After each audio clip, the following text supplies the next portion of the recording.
Eight of cup. ഈ eight of cup നമ്മൾ റീഡിങ്ങിൽ വരുമ്പോഴത്തേക്ക് നമ്മുടെ ഇമോഷനെ എല്ലാം വിട്ട് നമ്മുടെ പേഴ്സൺ നമ്മളിൽ നിന്ന് മാറിപ്പോകുന്നു, ദൂരേക്ക് മാറുന്നു, എങ്ങോ പോകുന്നു. നമ്മുടെ ഇമോഷനെ വിട്ട് നമ്മൾ കൊടുക്കുന്ന കാര്യങ്ങളൊക്കെ വിട്ട് എങ്ങോ പോകുന്നു എന്നുള്ളതാണ് ഇവിടെ അർത്ഥമായിട്ട് റീഡ് ചെയ്യുന്നത്.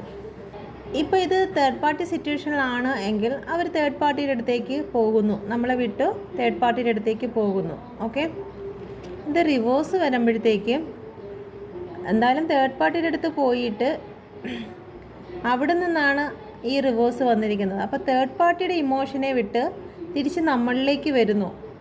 അപ്പം നമ്മളിലേക്ക് വരുമ്പം കാർഡ് റിവേഴ്സ് ആണ് എങ്കിലും സിറ്റുവേഷൻ അനുസരിച്ച് നമുക്കത് പോസിറ്റീവാണ്.